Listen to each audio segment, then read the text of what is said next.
Hi friends, welcome to JW Path Lab. Today we are discussing about screening of blood donor. This is the first procedure we applied in the blood bank. So how we screen the blood donor? So we follow these two things. Physical examination firstly we do, then medical history of donor we cover in this topic. So firstly we know who is donor, यानी कि donor कौन है सबसे पहले हमें ये जाना होगा। तो डोनर वो व्यक्ति होते हैं जो डोनेट करते हैं अपने ब्लड को सेल्फ के लिए, खुद के लिए, कम्युनिटी के लिए, या फिर जो है किसी पेशेंट के लिए करते हैं, स्पेसिफिक पेशेंट के लिए, तो उसे हम डोनर कहते हैं। A donor is a person who give blood to the recipient और सेल्फ और community called donor. And recipient क्या है ये भी आप जान लीजिए। ब्लड बैंक में डोनर रेसिपिएंट आपको पता होना चाहिए, ये दो terminology. Recipient, a person who receive blood from donor called recipient. Recipient किसे कहेंगे? पेशेंट भी इसे कहते हैं। A person who receive blood, जो रिसीव कर रहा है ब्लड किसी से भी, उसे रेसिपिएंट कहते हैं। नाउ डोनर के लिए दोस्तों आपसे क्वेश्चन पूछ सकता है, डोनर कितने तरह से होते हैं, कितने तरह के होते हैं, और पेड डोनर कौन होते हैं स्पेसिफिकली आपसे पूछ लेता है। तो there are 5 types of donors.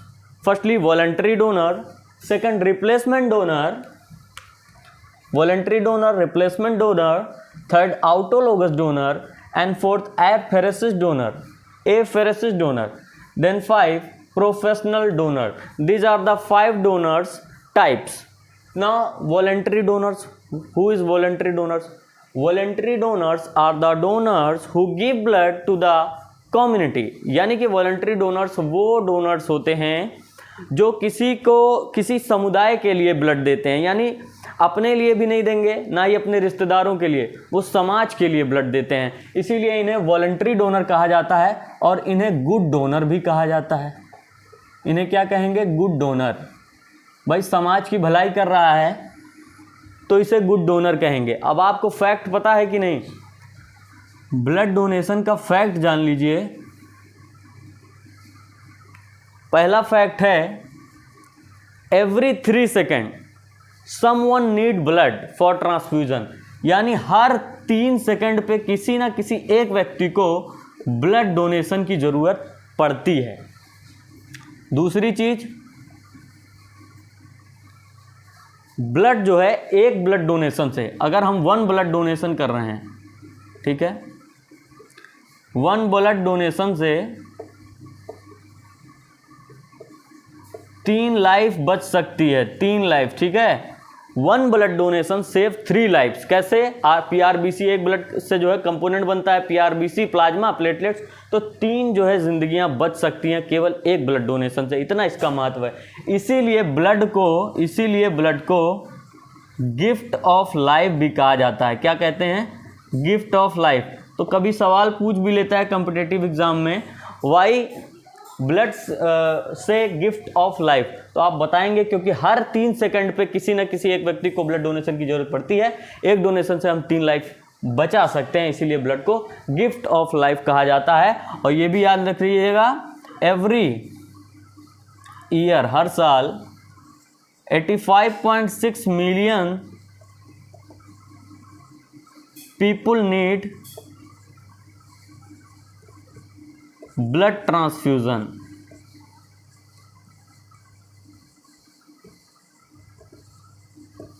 ठीक है, हर साल 85.6 मिलियन पीपल को ब्लड डोनेशन की जरूरत पड़ती है। Let us come to our topic. Voluntary donor हो गया। नाउ रिप्लेसमेंट डोनर क्या होता है? Replacement donor are the donors who give blood to our family, to our relation, to our community. These are called replacement donors. यानी replacement donor जो आएगा वो या तो फैमिली के तरफ से होगा, रिलेटिव के तरफ से होगा, या तो उसके एरिया का जानने वाला होगा जो ब्लड डोनेशन कराएगा और बदले में ब्लड बैंक से जो भी उसे वांटेड ब्लड बैंक चाहिए होगा वो लेके चला जाएगा, if available in blood bank. Now 3 है autologous donor. Autologous donor are the donors who give for their self. यानी कि ऑटोलोगस डोनर आपके वो डोनर होते हैं, ऑटोलोगस डोनर जो ब्लड डोनेशन करते हैं अपने लिए स्वयं। यानी उन्हें कभी ज़रूरत पड़ जाए, जैसे उनकी सर्जरी होनी है, अभी वो फिट थे तो वो सर्जरी से पहले ब्लड डोनेशन कर देते हैं, ताकि अगर उन्हें सर्जरी के बाद आवश्यकता पड़े तो वो ब्लड बैंक से अपना ब्लड बैग ले लें। अब एफेरेसिस डोनर हमने फोर्थ में लिखा है। Apheresis donor are the donors which give blood components through cell separation technique. यानी एफेरेसिस डोनर वो डोनर होते हैं जो ब्लड कंपोनेंट्स को जो है डोनेट करते हैं। ब्लड कंपोनेंट में क्या होता है? ब्लड कंपोनेंट वैसे तो बहुत से होता है, लेकिन मेनली ब्लड कंपोनेंट में आपका PRBC, packet red blood cell, plasma और प्लेटलेट्स होता है। ठीक है, तो एफेरेसिस डोनर अगर कोई वांटेड है, जैसे उसे चाहिए प्लाज्मा, तो एफेरेसिस डोनर केवल प्लाज्मा ही डोनेट करेगा, पीआरबीसी वगैरह नहीं करेगा। ये एक सेल सेपरेशन टेक्निक के द्वारा किया जाता है। जिस तरह से हम लोग डायलिसिस कराते हैं, हमारा ब्लड फिल्टर होकर फिर वापस आ जाता है, उसी तरह से एफेरेसिस टेक्निक जो होती है जिसमें सेल का सेपरेशन किया जाता है, उस टेक्निक में केवल प्लाज्मा अंदर जाएगा, पीआरबीसी वगैरह जो है नहीं जाएगा। ठीक है, सिर्फ प्लाज्मा जाएगा। और अगर प्लेटलेट चाहिए होगा तो सिर्फ प्लेटलेट्स लेंगे, प्लाज्मा पीआरबीसी नहीं लेते हैं, वो रिटर्न बॉडी में हो जाता है। तो ये एफेरेसिस डोनर होते हैं। पांचवा है प्रोफेशनल डोनर। प्रोफेशनल डोनर वे डोनर्स होते हैं जो पैसों के लिए डोनेट करते हैं। A person who give blood for money called professional donor. और इन्हें बैड डोनर भी कहा जाता है। ठीक है, इन्हें बैड डोनर कहा जाता है। और इंडिया में प्रोफेशनल डोनर को बैन कर दिया गया है। तो प्रोफेशनल डोनर अगर आता है तो आप उसका डोनेशन नहीं करा सकते हैं। ठीक है, तो प्रोफेशनल डोनर को क्या कहते हैं? बैड डोनर कहते हैं।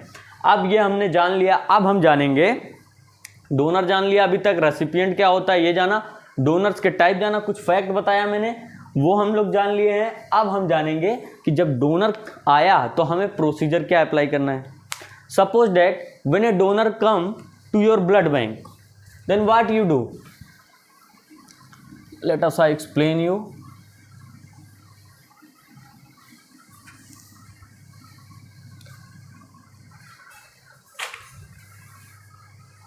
Suppose that donor come in blood bank. So firstly our primary concern is that who is donor. पहले हमें जानना है वो डोनर है कौन, and what is the relation of patient, उसका जो है रिलेशन क्या है पेशेंट के साथ। So when a donor comes to in blood bank for donating blood, firstly you are going for medical interview to the donor. Firstly we are going for medical interview. Medical interview, what is medical interview? Some medical questions we are saying to the patient, and these question like who are you,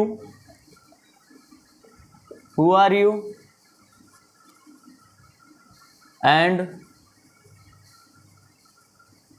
what is your relation to the patient,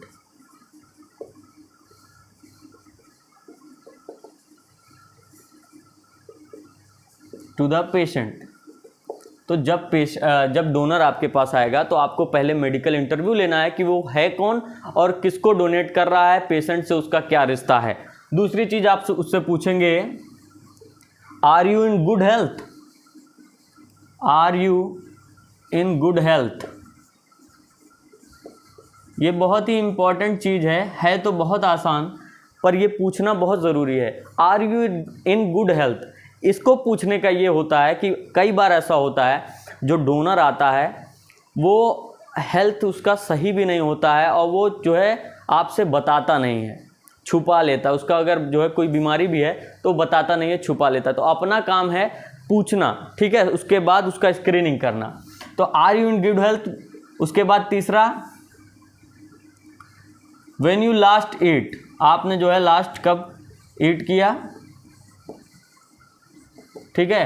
तो इस तरह के question हम medical interview में donor से पूछते हैं, और जब हमें लगता है कि हाँ डोनर सही है, पेड डोनर नहीं है। ये पूछने का उद्देश्य यही होता है कि हमारा जो डोनर है वो कहीं पेड डोनर तो नहीं है, पैसे के लिए तो डोनेशन नहीं कर रहा है, तो पैसे के लिए अगर करेगा तो वो रिलेशनशिप वगैरह में बच जाएगा, बता नहीं पाएगा। इसीलिए हम लोग मेडिकल इंटरव्यू सबसे पहले लेते हैं। दूसरी चीज़, मेडिकल इंटरव्यू होने के बाद हम उसे एक कंसेंट फॉर्म होता है जो इंडिया, हमारी जो भारत सरकार है उसके द्वारा जो गाइडलाइंस बनाया गया है, उसमें एक कंसेंट फॉर्म दिया जाता है उस डोनर को। क्या देंगे हम लोग? अब मेडिकल इंटरव्यू लिया, अब कंसेंट फॉर्म देंगे उस डोनर को, कंसेंट फॉर्म। इसे हिंदी में कहेंगे सहमति का पत्र। यानी आप डोनेशन कर रहे हैं, खुद के मर्जी से कर रहे हैं, इसको जो है फिल करना होता है, ये फॉर्म होता है कंसेंट फॉर्म। स्क्रीन पे आपको दिख जाएगा। इस फॉर्म को वो पेशेंट जो डोनर हमारा जो डोनर होगा वो इस फॉर्म को भरेगा, अपना नाम, एज, सेक्स, और इसमें कुछ मेडिकल इंटरव्यू टाइप क्वेश्चन भी होते हैं, जैसे कि are you vaccinated previously, when you are vaccinated, आपको कोई बीमारी है, कभी मेजर सर्जरी कराई, कभी माइनर सर्जरी कराई, तो इस तरह के क्वेश्चन उसमें लिखे होते हैं, आपको स्क्रीन के माध्यम से दिख जाएगा। तो कंसेंट फॉर्म जब हमारा डोनर फिल कर देगा, तब उसके बाद हम जाके उसे उसका फिजिकल एग्जामिनेशन करेंगे। अब उसके बाद हम क्या करेंगे? उसका फिजिकल एग्जामिनेशन करेंगे। फिजिकल पी मैं लिख दे रहा हूँ, ऊपर लिखा ही हुआ है, पीई करेंगे, P examination.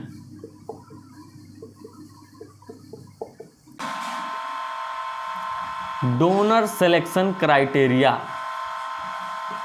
Donor selection criteria. तो चलिए इसी पे चर्चा कर लेते हैं।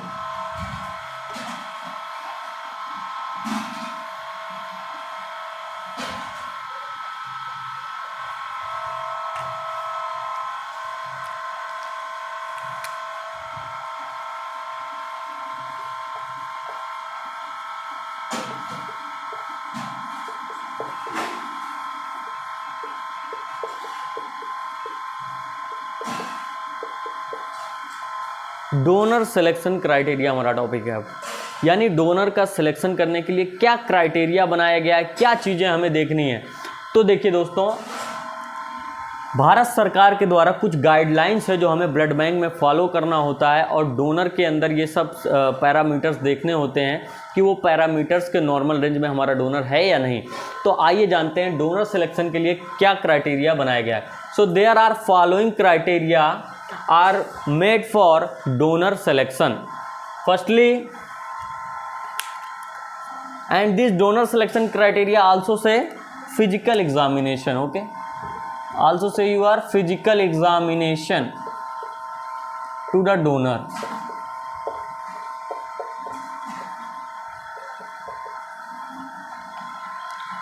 So फिजिकल एग्जामिनेशन कह लीजिए या डोनर सिलेक्शन क्राइटेरिया, बात एक ही है।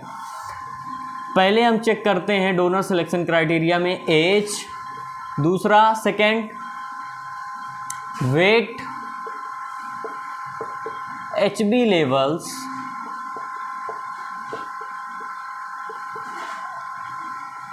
ब्लड प्रेशर,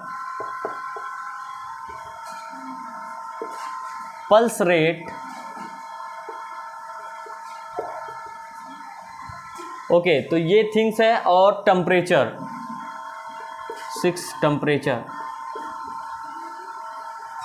ठीक। तो डोनर सिलेक्शन क्राइटेरिया में ये 6 चीज़ें जो मैंने आपको बताई वो आपको देखनी होती हैं। अब एज के लिए जो क्राइटेरिया दिया गया है, the donor age should be 18 to 65 year, 18 से 65 वर्ष का हमारा डोनर होना चाहिए। डोनर में महिला भी हो सकती है, मैन भी हो सकता है, दोनों डोनेट कर सकते हैं। लेकिन प्रेग्नेंट महिला है या ब्रेस्ट फीडिंग है तो वो नहीं कर सकती है, जिसे मैं अभी डिफर में बताऊंगा आपको। तो एज जो है क्या होना चाहिए डोनर का, 18 से 65 वर्ष होना चाहिए। इक्वल टू 18 या इक्वल टू 65 है तो हम कर सकते हैं, एबव देन 65 है तो हम नहीं करेंगे डोनेशन उसका। वेट की अगर हम बात करें, वेट शुड बी 45 एबव और इक्वल टू 65 kg एबव। अब यहाँ मैंने लिखा 45 किलोग्राम से ज़्यादा या इक्वल होना चाहिए, ब्रैकेट में मैंने लिख दिया 350 ml। 65 kg से ऊपर है तो कितना लोगे, 450 ml। अच्छा, वेट के लिए क्या है, एक न्यूनतम मिनिमम क्राइटेरिया दिया गया है कि जो डोनर होगा वो 45 केजी का होना चाहिए या इक्वल टू 45 होना चाहिए, लेकिन उससे नीचे नहीं होना चाहिए, ऊपर हो सकता है। तो अगर हमारा डोनर 45 किलोग्राम का है या 65 तक है तो हम उसे 350 ml का डोनेशन करा सकते हैं। ठीक है, अगर हमें कराना है तो 350 ml वाले बैग में कराएंगे। आपको पता ही होगा ब्लड बैंक में 2 तरह के बैग होते हैं, 350 ml क्वांटिटी में, 450 ml क्वांटिटी में। और अगर हमारा डोनर 65 केजी से ज़्यादा है तो हम 450 ml डोनेशन करा सकते हैं। अब HB लेवल्स के लिए क्या जो है क्राइटेरिया दिया गया है, donor haemoglobin levels should be equal to 12.5 gram per decilitre और above to 12.5 gram per decilitre. यानी हीमोग्लोबिन का लेवल हमारे डोनर का 12 ग्राम 12.5 ग्राम पर डेसीलीटर हो या उससे ज़्यादा हो तभी हमें डोनेशन कराना है। अगर 12.5 से नीचे है तो हम ब्लड डोनेशन नहीं कराते हैं। उसके बाद फोर्थ है ब्लड प्रेशर। तो so donor blood pressure should be 120/80 120/80 +-10 10 ऊपर नीचे हो सकता है। पांचवी चीज है pulse rate. So donor pulse rate should be 60 to 100 beats per minute होना चाहिए। टेम्परेचर की बात करें तो donor temperature should not be exceeded to above 37 degree centigrade. 37 degree centigrade से ज़्यादा टेम्परेचर डोनर का नहीं होना चाहिए। तो ये 6 चीज़ें हैं जो डोनर सिलेक्शन क्राइटेरिया हैं या फिजिकल एग्जामिनेशन है जो हम जो है डोनर का करते हैं। अब HB लेवल जो हमने बताया था, इसको चेक करने के लिए कौन सी टेक्निक है, सिंपली बहुत ही आसान टेक्निक होती है। एग्जाम्पल के तौर पे बता रहे हैं, ज़्यादातर ब्लड बैंक में हीमोक्यू मेथड यूज़ किया जाता है। तो आपसे सवाल पूछ सकता है वाइवा में कि हीमोग्लोबिन लेवल आप चेक करते हो ब्लड बैंक में किस मेथड के द्वारा, तो आप कहोगे हीमोक्यू मेथड एक होता है उसके द्वारा। बेसिकली हीमोक्यू मेथड में आप फिंगर को प्रिक करते हैं, प्रिक करने के बाद हीमोक्यू होता है, पतली सी स्ट्रिप जैसी होती है, उसको उसमें जब आप जो है ब्लड के से संपर्क कराते हैं तो कैपिलरी एक्शन के द्वारा ब्लड उसमें चला जाएगा। उसके बाद आपको एक मॉनिटर दिया होता है, उसमें जब आप उसे फिट करेंगे तो आपको वो रिजल्ट दे देता है। बहुत ही ईजी ये प्रोसीजर है, कभी इस पर भी बना देंगे वीडियो, और वीडियो बनी हुई है ब्लड डोनेशन की। वहाँ मैंने फिजिकल एग्जामिनेशन प्रैक्टिकली किया है, वहाँ देखोगे आप तो वहाँ मैंने हीमोक्यू मेथड बताया है। सेकंड चीज़ क्या है, कॉपर सल्फेट मेथड से भी कर सकते हो, CuSO4 मेथड। CuSO4 मेथड क्या है, इसमें बेसिकली स्पेसिफिक ग्रेविटी के द्वारा हीमोग्लोबिन का चेक किया जाता है। वही सेम प्रिक करोगे, प्रिक करने के बाद पीपेट से ले लो ब्लड को, उसके बाद आपके पास सॉल्यूशन होगा कॉपर सल्फेट का, उसमें आपको 1 ड्रॉप ब्लड जो है गिराना है, और जब वो ब्लड अगर जो है बॉटम पे टच कर जाए सॉल्यूशन के, इसका मतलब उसकी स्पेसिफिक ग्रेविटी ज़्यादा है, यानी 12.5 ग्राम पर डेसीलीटर से ज़्यादा है, तभी वो टच करेगी, और उससे अगर कम होगी तो वो ऊपर ही रह जाएगी। तो ये उसका पहचान होता है। तो आई होप आपको ये डोनर सिलेक्शन क्राइटेरिया जो मैंने समझाया समझ में आ गया होगा।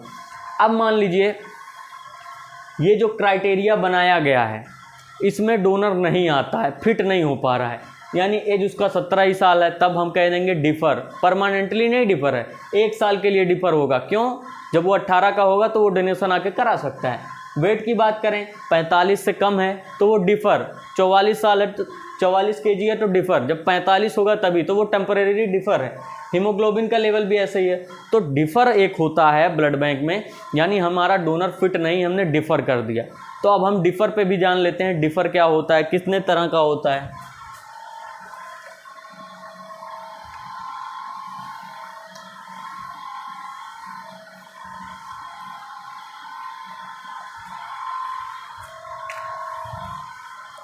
हमारी टॉपिक है अब डिफ़र पे। डोनर को हम कब डिफ़र करेंगे कि आप जो है फिट नहीं हैं। तो इसमें 2 तरह का होता है, एक होता है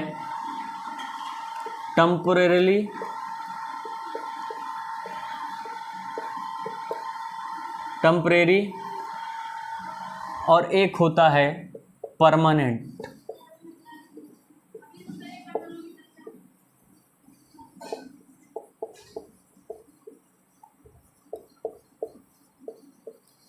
चलो, अब टेम्परेरी डिफ़र कब करोगे, मतलब कुछ समय के लिए डिफ़र करोगे। परमानेंटली डिफ़र में मतलब परमानेंट डिफ़र मतलब होता है हमेशा के लिए डिफ़र कर दियो, वो व्यक्ति अब जो है डोनेशन नहीं करा पाएगा, इसे बोलते हैं परमानेंट डिफ़र। एग्जाम्पल है टेम्परेरी डिफ़र का, इंपॉर्टेंट स्लाइड है और आपका समय बचाने के लिए मैंने बस पहले ही नोट कर दिया, क्योंकि अगर लिखेंगे फिर बताएंगे तो समय बहुत जाएगा और वीडियो काफ़ी लंबी हो जाएगी, तो इसीलिए मैंने लिख दिया है। डिफ़र में सबसे पहले टेम्परेरी डिफ़र यानी कुछ समय के लिए डिफ़र करोगे उस डोनर को। कौन से केस में, अगर सबसे पहले ए मैंने लिख दिया, हैविंग कफ, इन्फ्लुएंजा, कॉमन कोल्ड। अगर हमारे डोनर को जब डोनेशन कराने आया है खांसी आ रही हो, इन्फ्लुएंजा हो या कॉमन कोल्ड हो, तो हम उसका डोनेशन नहीं कराएंगे, भले ही वो फिट हो। ये सिम्टम अगर दिख रहे हैं तो आपको नहीं कराना है, जब वो ठीक हो जाएगा तभी वो करा सकता है। सेकंड थिंग, एंटीबायोटिक अगर उसने पास्ट 48 आवर्स में लिया है, यानी 48 आवर्स के अंदर अगर उसने कोई भी तरह का एंटीबायोटिक्स लिया है, तो भी आप उसे जो है टेम्परेरी डिफ़र कर देंगे और डोनेशन नहीं कराएंगे। तीसरी चीज़ आप देखेंगे, आपका जो डोनर है वो अल्कोहल तो नहीं टेकन किया है। अगर उसने अल्कोहल टेकन किया है तो taken alcohol in past 24 hours you are temporary defer आप वहाँ भी कर देंगे। देन डी है प्रेग्नेंट और ब्रेस्ट फीडिंग वूमेन। वो महिलाएं जो प्रेग्नेंट हैं या ब्रेस्ट फीडिंग हैं, वो भी जो है डोनेशन नहीं करा सकती हैं जब तक जो है उनका जो है ब्रेस्ट फीडिंग या तो टाइम पूरा हो जाए या प्रेगनेंसी ना हो, तभी आप करेंगे। नॉर्मल महिला है तो आप कर सकते हैं। ई है any immunisation in past 1 month. ये बहुत ही इंपॉर्टेंट है। कोई भी तरह का टीका अगर लगवाया है, कोरोना का ही हो, रेबीज़ का हो, चाहे जैसा भी हो, अगर कोई भी इम्यूनाइजेशन कराया हुआ है इन पास्ट 1 मंथ में, तो आप नहीं करेंगे। इसके बाद अगर हो जाएगा पीरियड, इसका पीरियड पूरा कर लेगा 1 महीने के बाद डोनेशन वो करा सकता है। और ये भी डिपेंड करता है कि किस तरह का इम्यूनाइजेशन उसने करवाया है। एफ में है एस्पिरिन। अगर एस्पिरिन टेकन किया है, हमारे पेशेंट ने लिया है, तो 72 आवर्स के बाद ही उसका आपको जो है डोनेशन कराना है, उससे पहले आप नहीं करा सकते हैं। एफ के बाद जी आ जाएगा।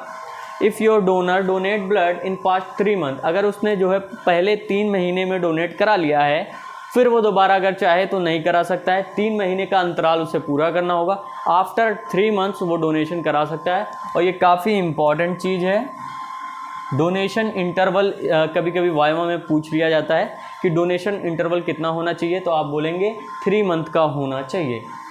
एच में है मेजर सर्जरी। अगर कोई बड़ी सर्जरी कराई है तो 6 महीने के लिए उसे आप टेम्परेरी डिफ़र कर दोगे। आफ्टर 6 मंथ वो आके ब्लड डोनेशन करा सकते हैं। माइनर सर्जरी, छोटी मोटी कोई कट वगैरह की सर्जरी कराई है तो 3 मंथ के लिए आप उसे जो है डिफ़र करेंगे। इसी तरह से जे में मैंने लिखा है टीबी। अगर उसे ट्यूबरक्लोसिस हुआ था और उसकी ट्रीटमेंट जो है इन पास्ट 5 ईयर्स में चली और वो ठीक हो गया है, तो 5 साल के बाद वो करा सकता है, उससे पहले नहीं करा सकता है। मलेरिया का ट्रीटमेंट अगर इन द पास्ट 3 मंथ में हुआ है तो पहले मलेरिया का ट्रीटमेंट वो करा ले 3 महीना। 3 महीने के लिए आप उसे डिफ़र करेंगे। 3 महीने के बाद अगर वो ट्रीटमेंट सही हो जाता है तब आप उसका जो है डोनेशन कर सकते हैं। इसी तरह से परमानेंटली डिफ़र होता है। परमानेंटली डिफ़र में आप हमेशा के लिए उस डोनर को डिफ़र कर देंगे कि भैया आप जो है एलिजिबल नहीं हैं, आप कहीं भी ब्लड बैंक में डोनेट नहीं करा सकते हैं। किन पेशेंट में? जो भी पेशेंट हार्ट डिजीज़ वाले हों, दिल की समस्या बीमारी हो, उन पेशेंट को जो है परमानेंटली डिफ़र करना है। कार्डियक सर्जरी कराई हो, डायबिटीज़ हो, HIV इन्फेक्शन, एस्थमा, ये इंपॉर्टेंट है। कोई भी एलर्जिक कंडीशन हो, एस्थमा एग्जाम्पल पे मैंने लिखा है, कोई भी एलर्जिक कंडीशन अगर है आपके डोनर को तो आपको उसे परमानेंटली डिफ़र करना होता है। एग्जाम्पल पे एस्थमा। एफ है क्रोनिक रीनल और लीवर डिजीज़, यानी अगर क्रोनिक रीनल किडनी की समस्या है या लीवर डिजीज़ है तब भी आप उसे परमानेंटली डिफ़र कर देंगे। तो ये था वीडियो जो मैंने आपको बताया। आई होप आपको ये वीडियो समझ में आया होगा। और अगर दोस्तों हम बात करें कि ब्लड बैंक में हमारा as a laboratory technologist technician हमारा क्या पहला जो है उद्देश्य होना चाहिए, कंसर्न होना चाहिए। So our primary concerns in blood bank is to ensure safety blood. क्या करना है? हमारा जिम्मेदारी जो है, हमें अपनी भी जिम्मेदारियां जाननी होंगी as a laboratory technician. Our primary concern क्या होना चाहिए?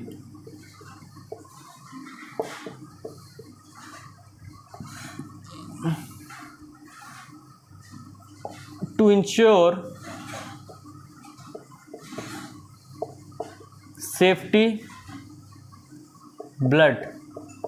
सबसे पहला हमारा उद्देश्य ये होना चाहिए, हम इंश्योर हो जाएं कि हमने जो ब्लड डोनर से लिया है वो सेफ्टी ब्लड है, क्योंकि safety blood gives life and unsafety blood gives you infection. तो ये हमारा प्राइमरी कंसर्न होना चाहिए। आई होप आपको ये वीडियो समझ में आया होगा। कोई भी क्वेश्चन हो आप हमसे पूछ सकते हैं। थैंक यू, धन्यवाद।